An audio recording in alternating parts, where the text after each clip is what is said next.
afternoon. I'm Ann Vogel. I'm the director of the Ohio EPA. It's a real pleasure to be here back in Ravenna announcing the cleanup of this site.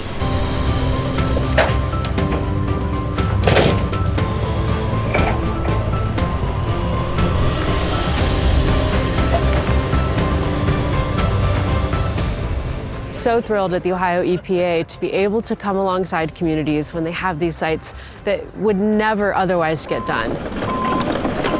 The Ohio EPA also spent a lot of time here trying to get this in place. And we're so grateful to them to come up with the money to finally get this done.